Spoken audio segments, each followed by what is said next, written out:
What's going on, guys, and welcome back to our Survive in Java series. And today we're going to be working on, why is it looks like I'm so dark here? Okay, is it just because there's so much light underneath me that it's making me look dark? That is really bizarre. Yeah, today we're going to be working on just a little bit of prep work in like a lot future sort of prep work. Mainly because the next update is obviously bringing the armour ornaments that you're able to sort of customize your armour, but then in order to get the plates, that's going to obviously involve a lot of exploring, which I'm looking forward to. Probably one of the very few things I'm looking forward to in the next update, to be honest with you. And then, so in order, after you get the actual initial sort of patterns from after you go exploring, like a lot, you then can dupe the patterns using diamonds. Now we have got a decent stockpile of diamonds. Like we've got 1, 2, 3, 4 and a bit stacks of deep slate diamond ore, 41 diamond or normal there. And in our money box we have got 56 diamond blocks plus 20 diamonds in there. So it's not like we're hurting for diamonds, but then at the same time I know just how many diamonds I'm going to go through. Doing these different armor sets like ornaments. I'm going to make completely different armor sets depending on what I want to do. So even when you're trying to do the the leather armor, if they use the duplication the same way that they've got it set at the moment, it's still going to cost 5 diamonds per armor piece that you want to adjust, which is pretty expensive if you're looking at trying to do like armor stand displays using the new armor like ornaments. Which means what I'm going to do is actually make a tunnel bore in order to purposely just get diamonds. And because this world was obviously loaded and started before the second part of the the wild update, because it was done before that, all of this area here, the original world gen was before the -64 layers was added. Which means we've got 2 different layers that we can get diamonds at around this area. One is towards the bottom of the deep slate layer, and then one is towards the bottom of the normal stone layer. So we're looking to go down. I'm probably not showed this area off much in my videos, and it's because something that I worked on ages ago. I just didn't do a video for it. And it's my actual like little train station that links to all the different places that I've got going. So I've got my storage room, and then what else have we got? Got the original stairwell, got the drowned farm, the triple geode and skelly spawner, the ancient villager trading hall, and my guardian farm. Like all of them tunnels go off in different directions. How far? Like we're only at like Y64 here. So, and we don't want it going that way. So what we probably want to do is dig a tunnel, go in dead center, line it up here. And then, is this going the right way actually? Let me have a look. To be honest with you, I would prefer it if it was going this way, out towards this area here, towards the ocean, because that way we can actually make use of the tunnel after we're done blowing it up, basically. So what I will do is actually do a tunnel coming down here. And then we can just, I forgot I haven't got a beacon here, I've got a speed beacon. But yeah, I need to dig down to like Y level 12 and then dig out an area and build. It's a version of Borkon's tunnel bore, and you know what? This is the great time to make use of our new light box that we've got.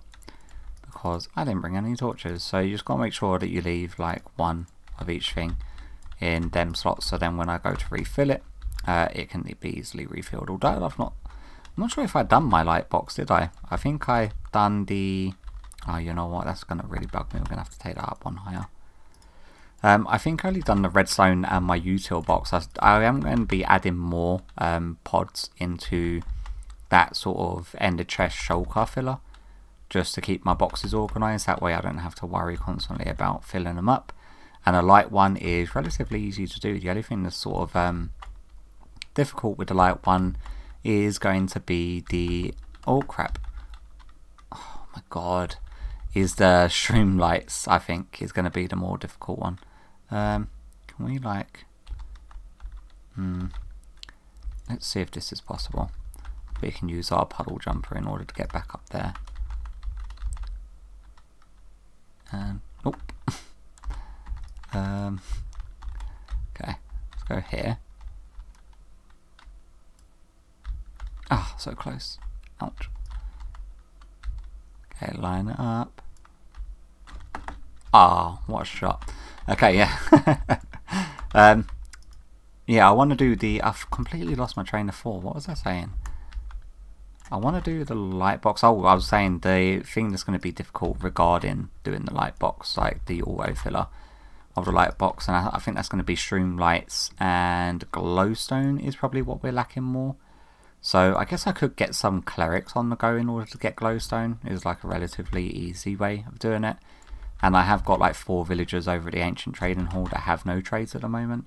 So I guess I could make them our clerics, and in order just to get the glowstone and lapis and redstone that we currently need just before we get the like witch hut up and running. It's a good way of actually getting lapis should I want to decorate with lapis at any point. But yeah, let me dig down here and we'll just jump straight into a time lapse of me digging it out and actually making the tunnel bore. I'm going to be building a much sort of wider version of his tunnel bore. I'm just adding on extra units, sort of modular design that you're able to expand anyway. So yeah, I'm going to crack on with that, and I will meet you after I've done it in order to give it a test run and hopefully get diamond rich. So yeah, catch you back in a bit.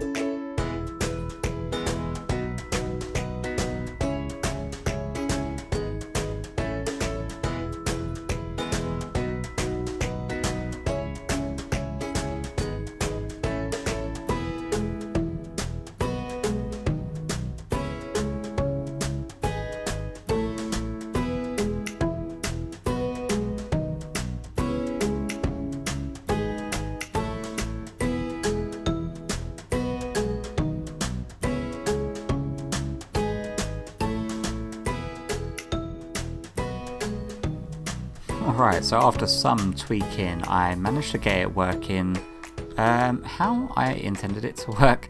I went for like the original design. He's only done like 4 pods. Why is my game locking up? Stop it. He only had done like 4 modules, and I couldn't figure out how to extend the modules, and it took a lot of tinkering before I was able to sort of daisy chain a couple of the flying machines on, and then this little separate mechanism to be pushed as well as be activated in this one. So the front 2 middle ones are actually 1 block ahead than the other ones. It won't actually affect it when it's running. Like, I was afraid that one TNT was going to be sort of like setting off another to then go flying in the wrong direction, and it did take me blowing up a couple of these in a test well before I managed to figure out how to actually get it all to function. And we have actually hit our first little bit of diamonds, which is just over here. So it is definitely working, and what I think we could now do is sort of just jump into sort of like an hour-long time-lapse stretch just to see the resources that I'm able to get from it. Like, I will be picking up the redstone, the diamonds, and the gold. I probably won't bother with the coal or the iron, mainly because we get coal infinitely via the Wither Skelly farm, and we get iron infinitely. Like, we do get gold infinitely, but I want the raw gold ore blocks, because there's a build that I actually want to do that uses them, and it uses quite a high quantity of them. But that's like a project for a future day. I will be getting lapis as well, actually. Happy days. But yeah, it's like you just sort of hit the note block, and there are like versions of tunnel bores that are stretch on for like 128 blocks in each direction, and you don't have to constantly sit there and press the button, but then it also destroys half the resources, rather than me just sort of hitting a button, giving it a bit of a glance back and forth to see if it's okay, make sure there's no water or lava pockets that we've hit, or make sure no gravel like that section has landed on the actual machine that will stop the TNT. Otherwise, it will result in me having to rebuild it a few times, like I have done with the previous designs that I've been using. Like, we've got a bunch of coal here, got some more gold there. Like, this will actually stop this section from like moving forward. So we are going to have to make sure that we get rid of them things that sort of drop in front of the machine, just to make sure, and then we can go along. And you know what, because I chewed through so much of my redstone setting up that stupid ender chest shulker loader thing and creating the components for use with this thing, I will be collecting all the redstone that I come across as well. But I did swear that I saw some gold. Yeah, just here. Let me grab that. So yeah, what I'm going to do, Sai's actually told me that she's going to be hopping on in a bit, so I'm going to see if she wants to join me in order just to run this machine for an hour. That way she can sort of keep an eye on one half while I can keep an eye on the other half, and then just see how much diamonds we acquire through an hour worth of usage from this. Like we managed to get a 5 node there, which wasn't terrible actually. But yeah, it's definitely doing its job and it's working exactly how it's intended. I do have to make sure that I remember to light up around it. The shroom lights here are actually to prevent mobs from spawning on the machine when I'm going like to and from the machine, which is good. But I am going to have to make sure I come up behind this and place all the light sources that I am going to forget. And look, there's more redstone. Yay. So yeah, hopefully Sai joins me along with moving this machine for an hour, and if she doesn't, then I'll hop on probably tomorrow morning and do an hour's run with it by myself and just see how much we acquire. So yes, I guess I'll catch you after a bit of a run with this machine.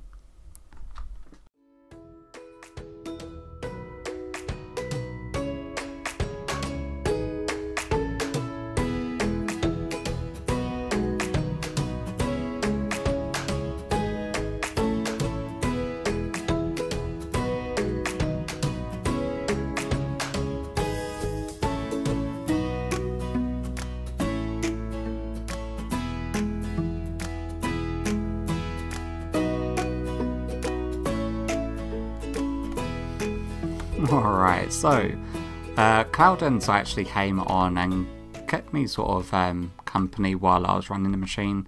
They helped spotting the stuff and Clowd helped with pressing a button, but we did get hindered by me not realising gravel had landed on one of the modules, and then it blew up after I think 2 button presses as soon as starting it, which slowed us down because it took around about another 10-15 minutes to repair it afterwards. Like, the amount of times I've sort of rebuilt these things, I sort of know how to rebuild them off by heart now.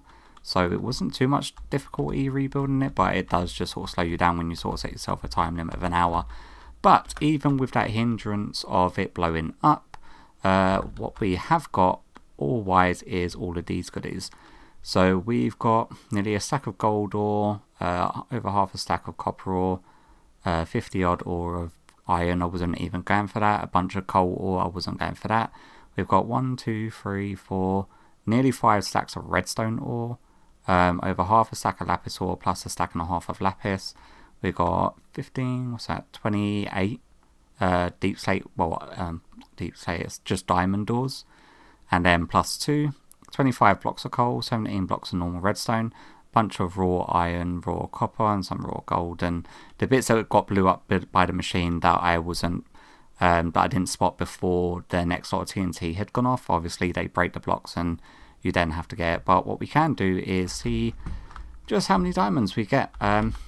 I know for a fact that when we were using the machine, it was getting slowed down considerably by the fact that we've actually hit a mine shaft. So if I show you before breaking these, like it's literally only here to where we started. Like we did not make it far at all. That's around about maybe 100 blocks, if that. And we've hit like a massive mine shaft. Like the last 20 to 50 blocks have literally just been going through this mine shaft. And it's been really annoying because a lot of it was just like the hollow hallways where all of the wood and the actual shafts themselves were crossing paths, and so it was limited on the amount of ores that we're getting. So I imagine that once we get past the mine shaft, which is up to about here, once we get past that point, I'm fairly sure we'll start hitting a lot more ore as we go past. And the level that we built it at sits directly above any of like the lava lakes that we're hitting. So I am just pouring water on the pockets of lava and turning into obsidian. Whenever I see it, you are getting little death pockets there. That's a really evil one. You'll end up falling in a web and then dropping into the lava, which isn't great. But yeah, let's go break the diamond ore and see what 1 hour of this new tunneling machine gets us. I don't think it's a fair sort of approximation of how much you could get, considering that we've hit that actual mine shaft and I blew up the machine within that hour.